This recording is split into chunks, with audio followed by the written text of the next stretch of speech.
বিভিন্ন ঠাইত আধাৰশিলা কামৰ আৰম্ভ কৰিছোঁ। আজিৰ দিনটোত আমি ধুবুৰী জিলাখনত বিভিন্ন ব্লকলৈ গৈছোঁ। অহাকালি আমি গোৱালপাৰা জিলাৰ বিভিন্ন ব্লকলৈ যাম। তাৰপিছত আমি বৰপেটা জিলাৰ বিভিন্ন ব্লকলৈ যাম।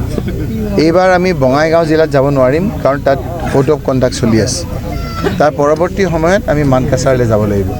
এই কামখিনি এইকাৰণেই কৰিছোঁ যে বহুতে কয় যে আগতে সংসদজনৰ বা সংসদ পুঁজিটো ক'ত খৰচ হয় মানুহে দেখা নাপায়। আমি এটা মেছেজ দিব বিচাৰিছোঁ যে এনেধৰণে ৰাজহুৱাভাৱে যদি আধাৰশিলা স্থাপন হয়, কিমান টকা আমি ধাৰ্য কৰিছোঁ, সেই টকা যদি আমাৰ ইয়াত লিখা থাকে, তেতিয়া ৰাইজেও বিচাৰ গোচাৰ কৰিবলৈ সুবিধা পায় যে কামবিলাক ভালকৈ হৈছেনে নাই। সেইকাৰণে আপোনালোকৰ ইয়ালৈ আজি আহিছোঁ। এই দুপৰীয়া বহুত ৰাইজ আহিছে, মহিলা আহিছে, বয়োজ্যেষ্ঠ লোকসকল আহিছে, সামাজিক অনুষ্ঠানৰ প্ৰতিষ্ঠানৰ বিভিন্ন লোকসকল ইয়াত আহিছে আৰু বহুত ঠাইত যাবলগীয়া আছে।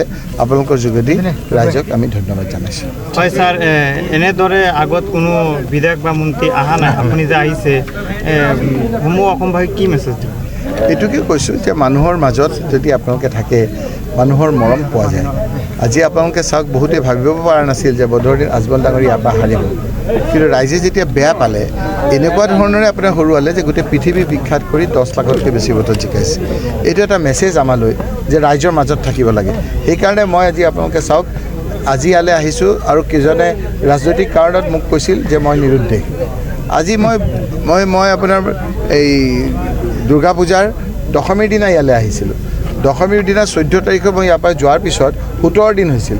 ৰাজনৈতিক কাৰণত যিসকলে মোক নিৰুদ্দেশ বুলি কৈছিলে, সেইসকলক বিচাৰি আহিলোঁ, তেওঁলোক নিৰুদ্দেশ। এতিয়া তেওঁলোক ওচৰত নাই। গতিকে ৰাইজৰ মাজত থকা মানুহ আমি, আৰু সেইকাৰণে ৰাইজে কথাবিলাক বুজি পালে এই সম্বন্ধ আমাৰ অটুট থাকিব। আৰু আমাৰ সকলোৰে মিলি, সকলো জাতি জনগোষ্ঠী মিলনৰ কথা কৈছোঁ। অলপ আগত ইয়াত যেনেকৈ এতিয়া ঈদগাহত দিছোঁ, অলপ আগত আমি কালী মন্দিৰকো দিছোঁ। যেনেকৈ কালী মন্দিৰকো দিছোঁ, তেনেকৈ স্পৰ্টছ ক্লাবতো দিছোঁ।